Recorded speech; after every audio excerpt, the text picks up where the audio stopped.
He has more power, some people argue, than the governor of the state. He's elected by 20,000 people in his district, and he has a lot of power. And he's got a lot of ties and some law companies that he works with and kickbacks that he gives, and it's scary. This state, out of last 5 governors, 3 went to jail? Sounds about right. Oh yeah. We've got Blagojevich is going to be. He actually petitioned Trump to forgive him or something, to give him clemency. I hope Trump doesn't do it. I'm not a big fan of Trump, but I hope Trump doesn't forgive him. One question I have, so Andrew's talking about divided politics. Another, I think, case that could be argued, and you can disagree or not, is that economically people are getting more divided. The middle class is disappearing, and there's, on the one side, there's a group of people who are getting a lot richer, and there's people who are either getting poorer or not moving. Sure. Right. No. America has some of the highest discrepancy between the richest and the poorest in the world. In fact, it's a fact. The top, they talk about, Bernie Sanders likes to talk about the top 1% of 1%. He's in 1%, by the way. If you make more than $250,000 in this country as a household, you're in top 1%. You're absolutely correct to say that there's a huge disparity. The question is not, I think both parties recognize it. I think both Republicans and Democrats are intellectually honest enough to recognize it. The question is, how do you fix it? And do you take the money from the rich and give it to the poor? Is that the way to fix the system? Because the economic thinking is where the problem lies. There is a supply side economic thinking, or the Keynesian thinking, I believe, that says this is the Democrats' favor. They say if you create the supply, meaning you take people that don't have money, you give them the money, then they'll be able to go out and buy stuff, and that stimulates the economy. And Republicans say, well, no, you let the entrepreneurs create factories with that money, and create jobs with that money, and create a lot of stuff, and then give people jobs, and then people be able to trickle down. That's the Reagan. That's exactly right. The trickle down economics. So the trickle down economics versus the give money to people and they will, so bottom up economics, I guess, if you will. Which one is right? Both of those are very valid economic thinking theories. One of them, I would imagine, trickle down economics would be Milton Friedman's favorite, and I would imagine that supply side? Is that right? The supply side, I think, is more the Friedman style. It's basically loosening. So the demand side, then stimulating demand. The demand side would be the other side, the Keynesian style of economics, where you give people money and that prompts them to go spend it. I'm not a fan of that because that predetermines socialism in itself, because you have to, in order for you to give people money, you have to take it from someone. Right. And if you take it from someone, those people won't have enough money to invest, to build new factories, to create the new iPhone. I am the proponent of that line of thinking. I think people should keep the fruits of their labor.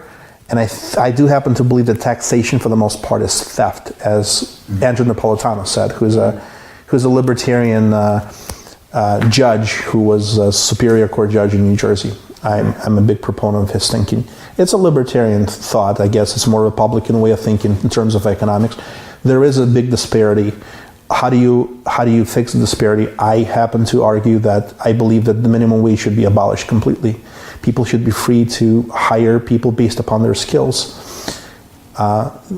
Instituting minimum wage prices people that do not deserve that wage out of the market. That's a big, interesting, and widely recognized economic argument that's recognized both by Republicans and Democrats. Once you raise the minimum wage, people that, for the $15 an hour, people that only have the skills to substantiate $10 an hour don't get hired. Everyone understands that. Democrats pass those laws because they try to balance how many jobs will not be created as opposed to how many people will be helped. Mm-hmm. So it's a balance, I guess, at the end. Yeah. That's interesting. I'm aware that time is pushing up a little. So I want to ask you about these paintings. They look like oil paintings. Are they oil paintings? I think so. And they look fancy, don't they? And my mom bought all of them. I do not have my hand in a single one of these paintings.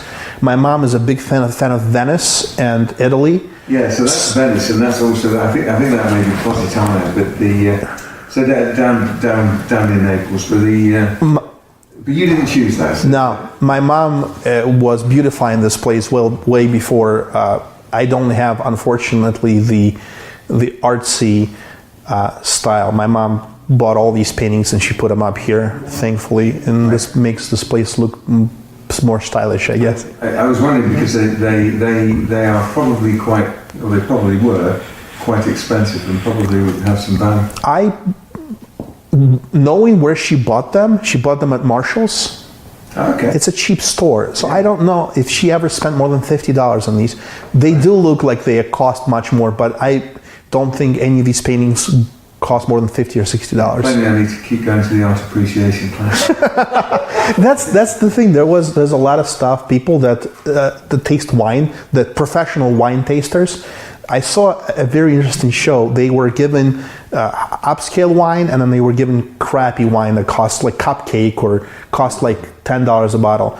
And they were told that all these wines are upscale wine. They just wanted them to like the French, and none of them could tell the $10. They were like pouring the wine. They were doing all their stuff with like you have to like take the glass and move it in a certain way, and then smell it, and then try it, and it's like a $10 bottle of wine. And it's so I don't know if there's any. I don't know if there's any.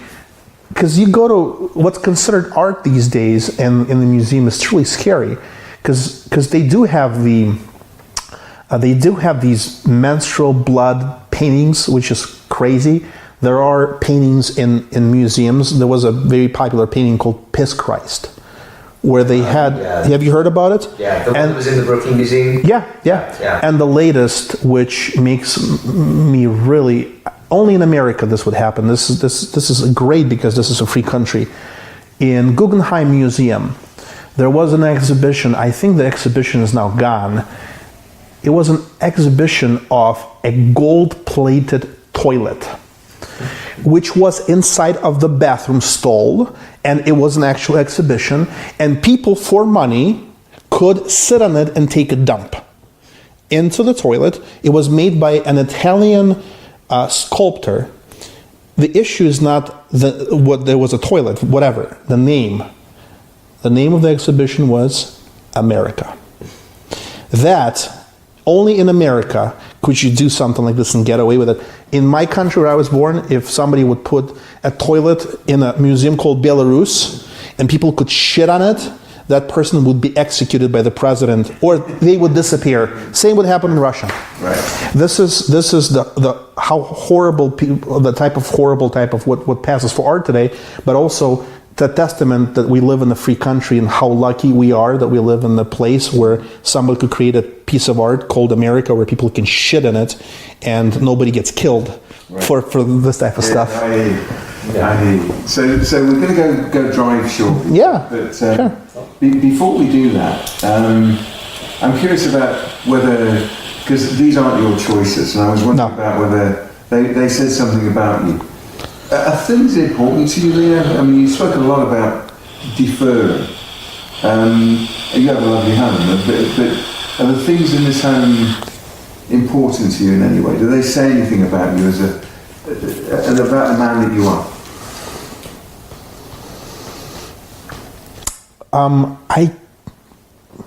I don't think I have ever defined myself through my possessions. Mm-hmm. I don't think I've ever.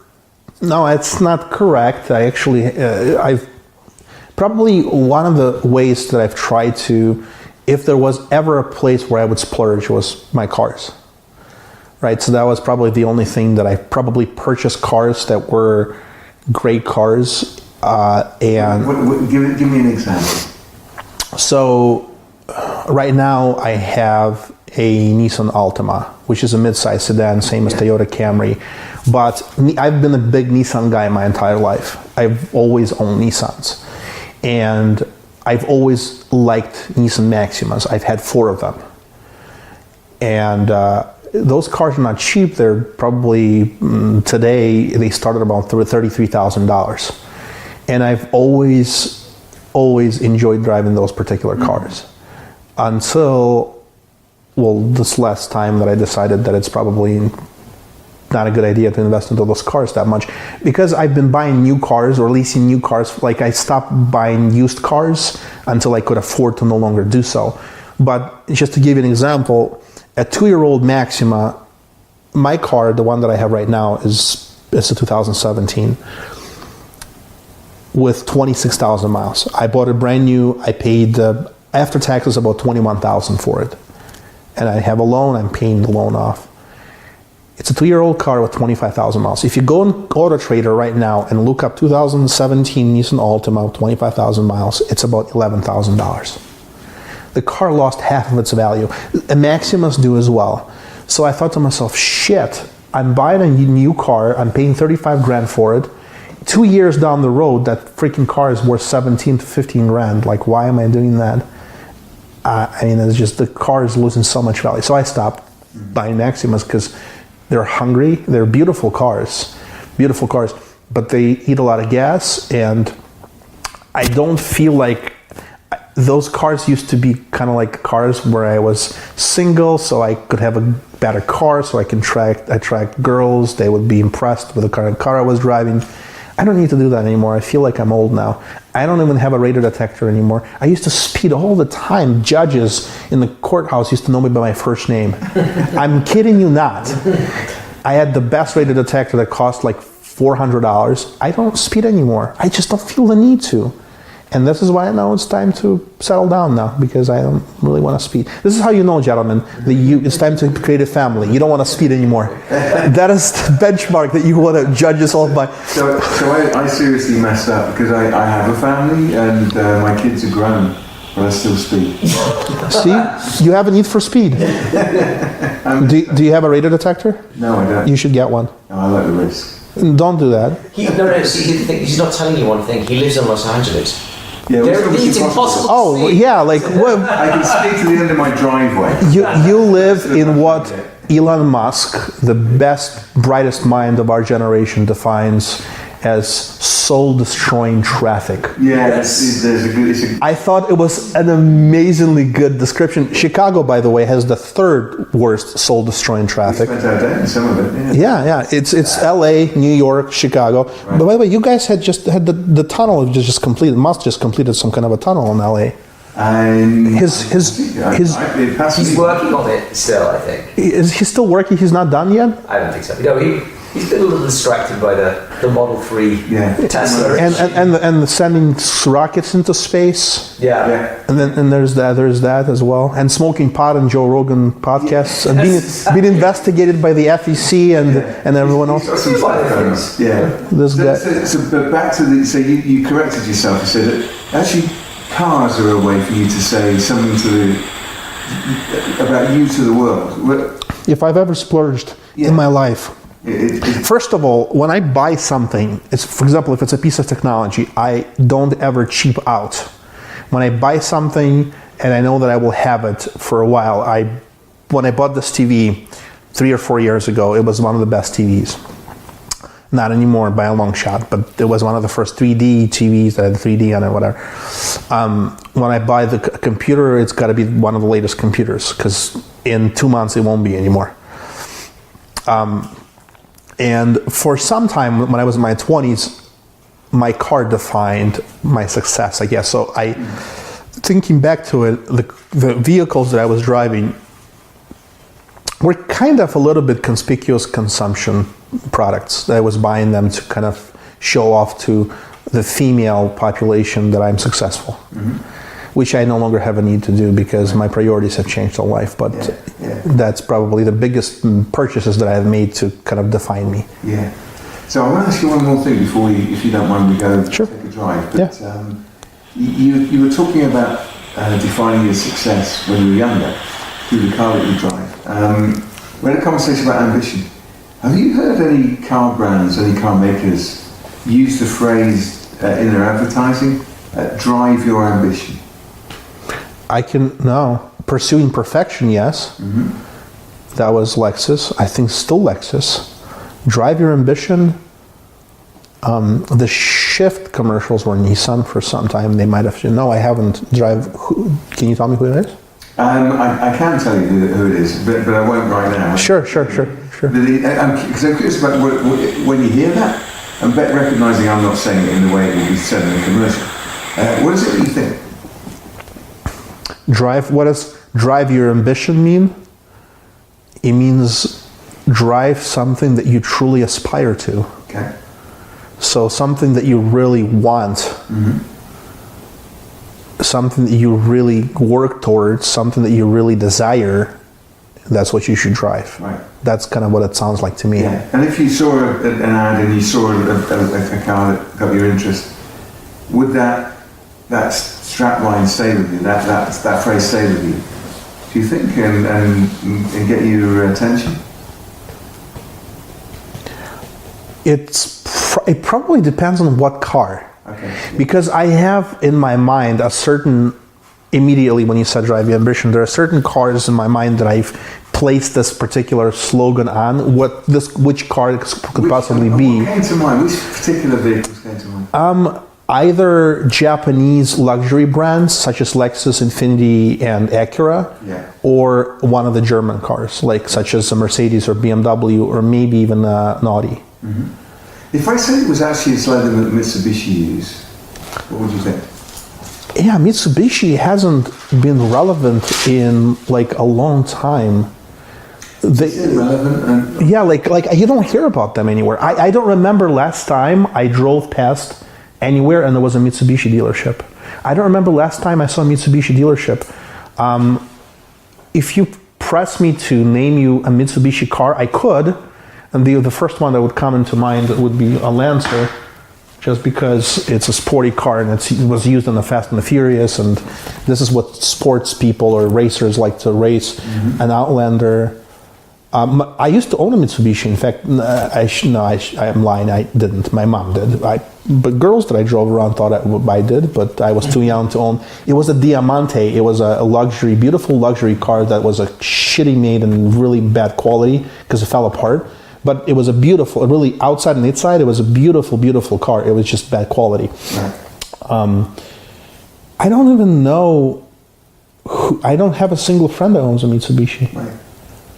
So if you next time you go out and look for a vehicle, notwithstanding I've just put the name in your mind. Sure. If you saw a Mitsubishi that got your interest, would you take a look, or would you just say that? I still buy cars primarily on aesthetics. Yeah. So if I went out and I saw a Mitsubishi that was aesthetically pleasing to me, that looked nice, sporty, fluid lines, I would absolutely take a look at it. Yeah. Absolutely, yeah. She wants a small car, and we're looking at Kias right now. I would never consider buying a Kia for myself, but she likes it. And which Kia is it? She likes the Soul, the Cube. Yeah. She likes the Cube, and it turns out my best friend actually in New Jersey has a Soul. We bought it with him here, and then he took it to New Jersey, and he's been driving it for 3 or 4 years. And beside that car being a pigsty, because that's what my friend is, he doesn't clean. That car is a good car. It's a nice, small, little, economical Kia. And a lot of people would never think of getting like a Hyundai, but Hyundai is considered to be one of the highest quality, dependable cars after Toyota, according to Consumer Reports. But Mitsubishi, man, that's one name I haven't heard in a long time. That car brand has seemed to have faded away, as opposed to maybe 10, 15 years ago. It is still around. Yeah. No. So I'm going to want to do a little quick exercise. So sometimes we can kind of, I guess, personify or create a metaphor for different brands, right? So I want you to kind of use a metaphor for, like, if Mitsubishi or Nissan were a beverage, right? An alcoholic beverage, a non-alcoholic beverage, a beer, a cocktail, a juice. If Mitsubishi, let's start with Nissan. If Nissan were a beverage, what kind of beverage would it be? If Nissan was a beverage, it would be Blue Moon. It's my favorite beer. Okay. I've had more Nissans than any other car. I keep going to them because they aesthetically, I like them more than Hondas or Toyotas, let's say. Right. So Blue Moon, yeah. What about, so now if Mitsubishi were a beverage, what kind of beverage would it be? like a decaf. Okay. I never drink it because it would never wake me up in the morning. And I'm a big coffee drinker. I never drink decaf, and most people don't. I would say some people, of course, some people do, but more people drink caffeinated coffee as opposed to decaf. Yeah. Right. And so it's kind of like it exists somewhere in the background, and you can buy it, but most people don't because most people consume coffee with that's the purpose of coffee. Right. That's kind of how I feel about it. Okay. Good. Thank you. That's sure. very helpful. And I want to play same game. But if Nissan was an animal, what animal would it be?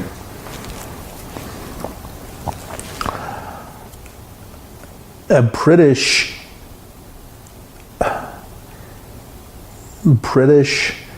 version of Cocker Spaniel, which is called King Charles, I think, Edward.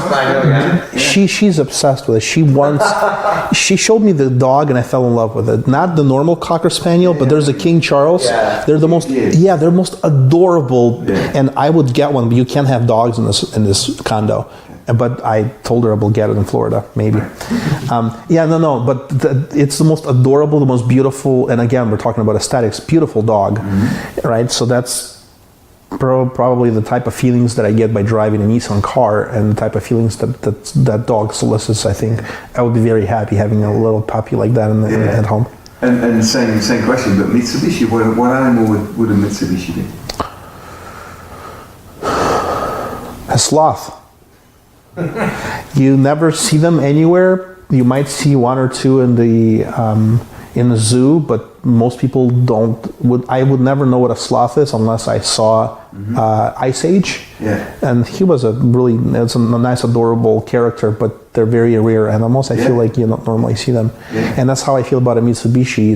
It hasn't been in my mind or on my mind, or I haven't seen any ads or any literature or any people or any dealerships. It's just they just seem to have vanished. Right. Yeah. That's what it seems like. And the decaf has no power, and the sloth moves really slow. Yes. So I don't know if that was. It's maybe not slow, but it's rare. Like you don't. Right. If somebody tells you think of an animal, give me the first 5 animals that come in your mind. You would say a bear, a wolf, a rabbit, an elephant, a camel. You have like the most elephant people. I think if you think, by the way, you guys know who Darren Brown is? You should know Darren Brown. Yeah. He's the most phenomenal mentalist. Out of all the mentalists and magicians we have in America, that guy, the Brit, Darren Brown, is the most phenomenal. So he does these tricks with people. He's like, think of an animal or think of people like elephant. It's the first thing that comes to people's mind is elephant. If people tell me to come with 20 animals, come up with 20 random animals, and I feel like an average person wouldn't have a sloth in there. Yeah, I think that's probably a fair comment. So that's what my thinking is. If you tell me, name me the 10 most popular cars, I can give them to you right now. And the Mitsubishi wouldn't be there. I'd probably start with Japanese. I'd go Toyota, Lexus, Honda, Acura, Ford, GM, Hummer, Kia, Hyundai, Daewoo. I would probably even think of Daewoo before I would think of a Mitsubishi. Yeah.